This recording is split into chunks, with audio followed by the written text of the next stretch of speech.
I don't think there is a clear-cut recipe for it, right? Like everybody's experiences are so unique.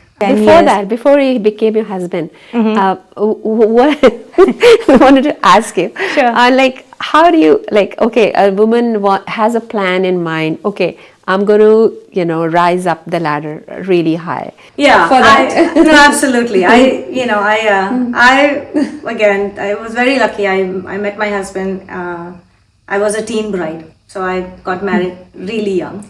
But who you marry is also going to be one of the most important career decisions. for you. And I'm paraphrasing. It's not exactly what she said, but it's so true, right?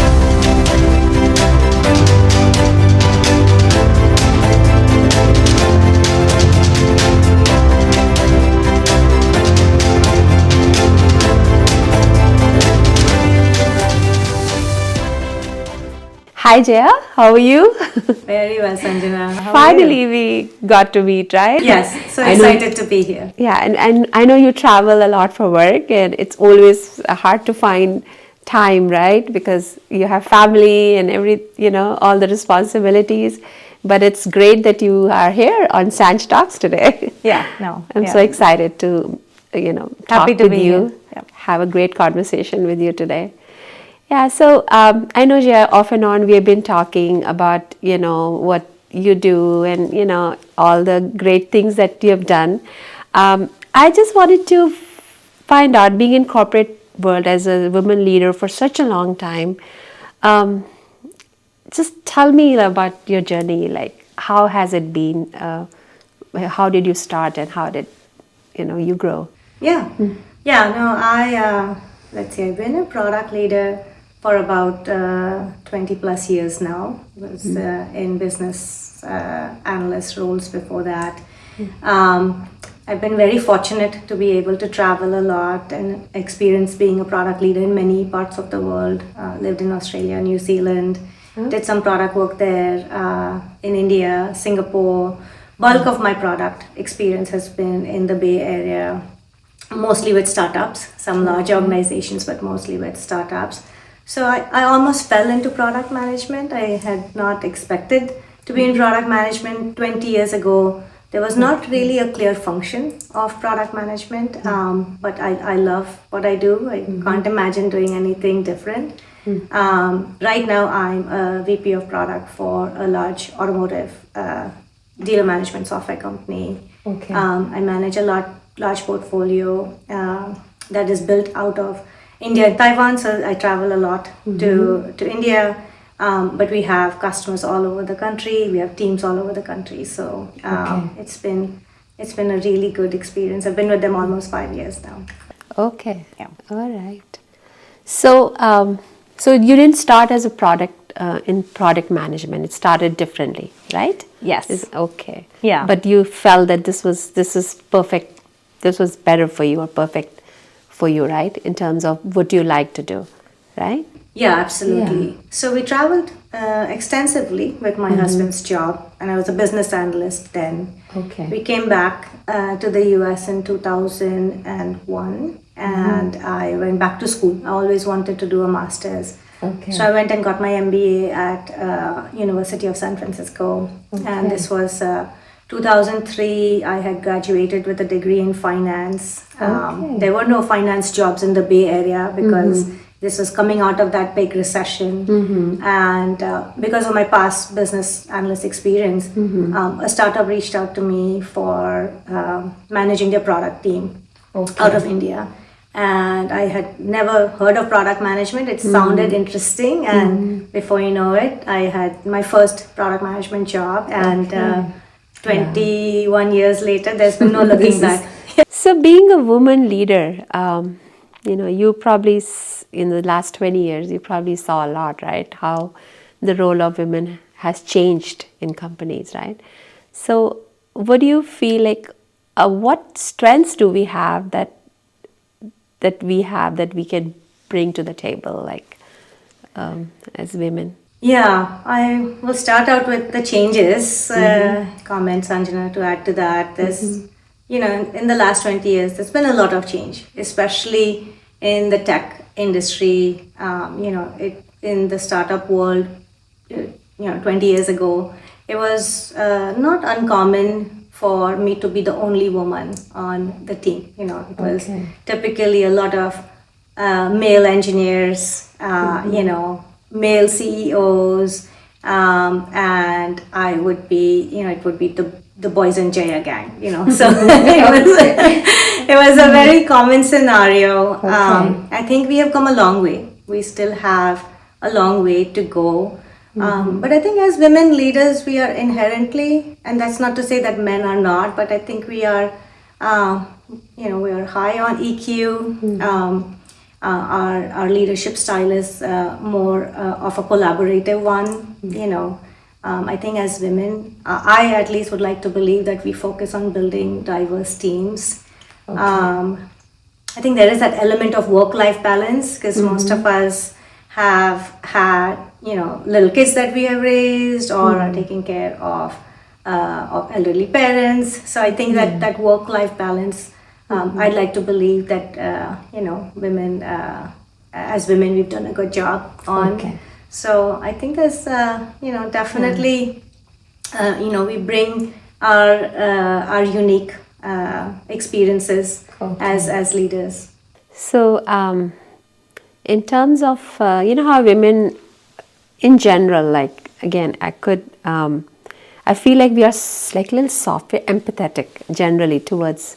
So, how does that help us in decision making, or does it sometimes feel, oh, she's too soft, or or do you think it's a good thing or is there a balance between being empathetic and being strong? Like, how does that work? I think you can be both. I think definitely women are, we are more nurturing, I want to say, but lead with empathy is absolutely critical and needed, I think, in the world today. But you can also be a strong leader that is empathetic towards your teams, towards customers, towards the scenarios that you're looking at. I think it's very important to pause and detach from the situation, assess everything that you can. If there are any facts that are missing, try to collect more data. I always find that, if you looked at a scenario holistically, then you got to be a strong leader because there is a team that is looking up to you to lead. So that's important to be strong. But I don't think one should be considered weak because you're empathetic. I think you got to lead with empathy. And communication, I feel women to just we communicate. And part of it. What do you say about that? Like, do we do like to talk and we do like to listen, right? Yes. So that also helps, right? To listen to the other party, or if there's any conflict, right? Yeah. Do you think being sensitive helps there, right? Absolutely. Yeah. I think definitely as women, we are. We communicate, we over communicate sometimes, but I think it's absolutely required skill these days to be, to have clear communication. I think it's important to know how much to be shared at what time. So that is really important sign of a good leader, right? To share the right amount so that the teams are aware and informed. But at the same time, we've got to also be mindful that not everybody can handle all of the information that you might share with them, in the same way. So I think that's very important. I think, again, as women, we are, maybe because of the different roles we play at home, I find that there are, the women on my team definitely are just a little bit more grounded in reality. They are more open to listening to others versus just stating their opinions. They are more open to ideas that other people have, and we are also open to saying that we are wrong. And I think that's really important sometimes, right? to say, okay, I thought of this, but like maybe I was not accurate, right? So I think that's really important as well. I also have very strong male members on my team who also demonstrate those qualities. So it's good to see that teams overall are evolving. So, as a woman leader, you feel that you've been successful in passing your vision of, how communication has to be, right? The honest communication. That's what you said. If someone makes a mistake, there is no shame in saying, "Oh, I didn't know that." Right? So, Absolutely. yeah. So it comes from a good leader, right?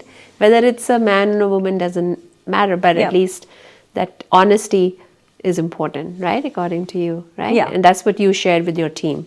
Absolutely, absolutely. The teams are looking up to their leaders in every way, right? So it is very important that, when each of our experiences are a learning, and if we have made not great choices, then I think, again, like share the right amount of information with the people is very important. But it takes a strong leader to own up and say, I messed up. And I think that it puts the team at an ease then to say, okay, it's okay to take risks because we know that it's not always going to work out, but we are creating an environment that is allowing people to be candid and honest about about their decision making. So, a question I had for you was like, if someone is aspiring, a young woman is aspiring to be a woman leader in corporate, what are the various steps that you think, which you felt from your experience can help them achieve that? Yeah, I think several steps, and depending on what stage of your professional life you are, across all of the stages, I find that having good mentors is key. I was very fortunate that very early on in my product journey, I had a set of very strong mentors, men at the time, because again, I was working in a very male dominated environment. But they were very committed to my success, so I think it was really, I was very fortunate, and I'm very grateful to them for the time that they invested in me and my The growth. trust, right? Yes, absolutely, absolutely. So I think having a good set of mentors is key. Just be curious is very important. Whether you like to read or take LinkedIn Learning, just being curious and learning something every day, I think is very important and has helped me in my growth for sure. I think it's also about just finding that next goalpost, right? I started out as a junior product manager, moving through the first series of titles. The senior product manager was pretty quick, but then you hit a block. And you'll see that these are stats that are out there for women. For every 100 men that are promoted from an individual contributor to a manager role, only 89 women are, and that number drops to 54 if you are a woman of color. So again, there is still a big divide in our journey, our professional journey as women, right? So it's very important to surround yourself with a good set of mentors. Make sure you are action oriented towards your goals. Just be curious and keep learning. And I think it's just this mindset of I can do it, and yes, I might fall, but you get up, dust yourself, you move on. That has worked well for me, at least. So I'm hoping that our children who might be entering the professional world now, that they see this as it's a world that is up for them to seize. I'm going to ask you one more question, Jaya. Like, women, we have to manage our families, growing families, especially when you have young kids. Then we have, once the young kids get a little older, then we have this parents who are getting elderly, right? Yes. So now they become like kids, right? And now there's this career that we all obviously, want to grow and, do great in what we do. Now, what is your advice for that stage of life? The different stages again, if when you're young, you have little kids. When you're kind of in the middle, you're managing their school and their grades and everything. And then as you get a little bit, so there must be, what is it that it's very important that how can they manage it very well, like with the high demanding career? I don't think there is a clear-cut recipe for it, right? Like everybody's experiences are so unique. In my case, when my kids were young, my husband was consulting for a Big Four, and for 10 Before years. that, before he became your husband, what I wanted to ask you, Sure. like how do you, like, okay, a woman has a plan in mind. Okay, I'm going to rise up the ladder really high. Now she wants to find a spouse. Now, is that a criteria that, oh, this person is going to be helpful, or like, is that important? Is that important? Yeah, For that? no, absolutely. Again, I was very lucky. I met my husband. I was a teen bride, so I got married really young. Okay. My husband also was very young, so here we are. All these years later, still strong and together. I think I really, anytime somebody asks me this question, I'm always reminded of a quote that Sheryl Sandberg said, and it's stayed in my head that who you marry is going to be one of the most important personal decisions you will make, right?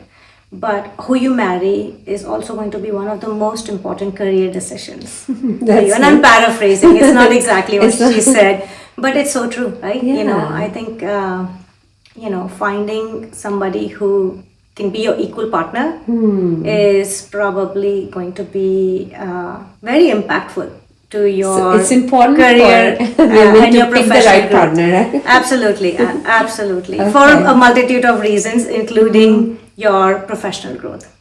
Any last message here? I know there's a lot we can talk about, but anything Yes. you want to say here to our, we know women, there's a lot of, as you said, the journey, how, number of women in the room and how it's getting a little bit better than before, but anything you would like to say, and how do we change these numbers? How do we encourage more women to get into the leadership?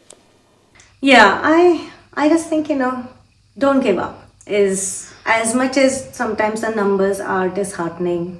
We look at the growth that we've had as a women in leadership community. There's been a lot of progress, and that progress took a lot of work by many people before us, many people in these last 20 years. It will continue to be. It's going to take us a long time to get to parity. But don't give up is going to be my key message, I think, for everybody. Okay. I think we are going through a phase now where women are realizing that we need each other. We need to empower, and we need to be growing together. So I think that is a really good movement I am observing. Okay. I'm part of this women executive network called Chief, and it's been very rewarding because I have met women from C-suites, from many different walks of life. These are all very powerful women, and the common theme in most of our sessions is how do we empower, how do we grow together, how do we create a positive environment for women to grow together in leadership roles.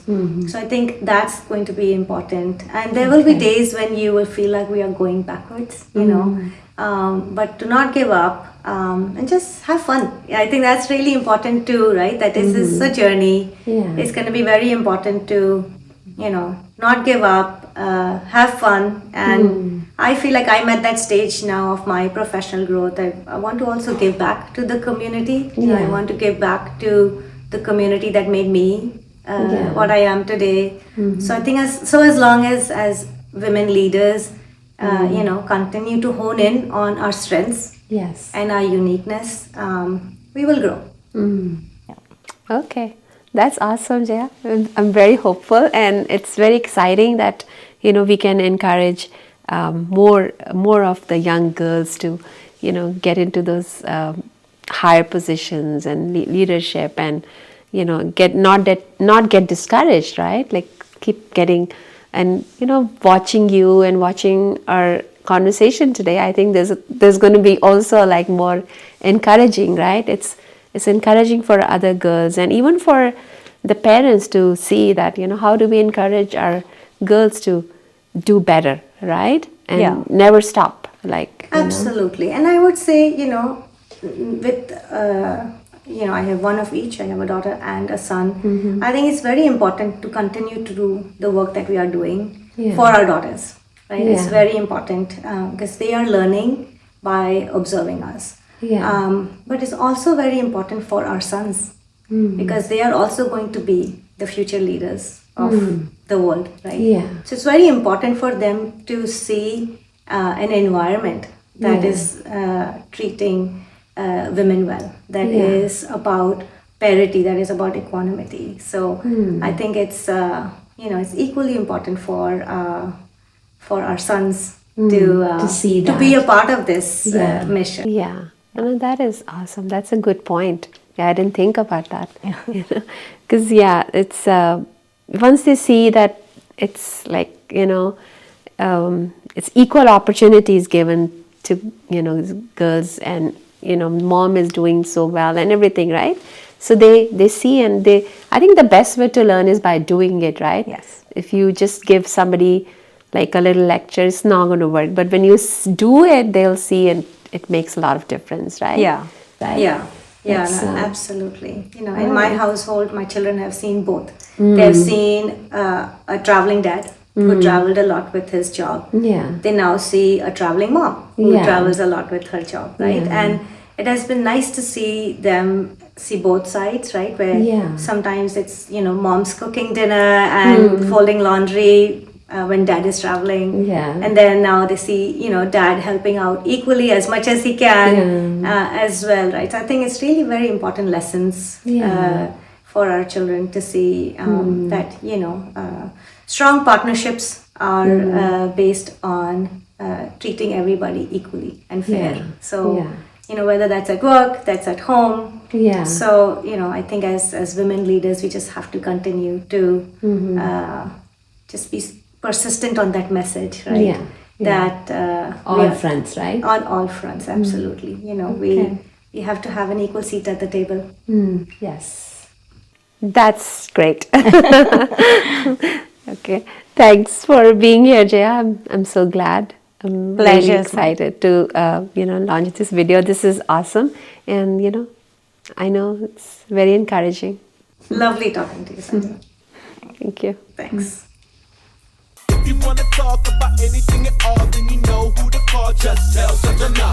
Tell Sanjana. Tell Sanjana. Tell Sanjana. Just tell Sanjana.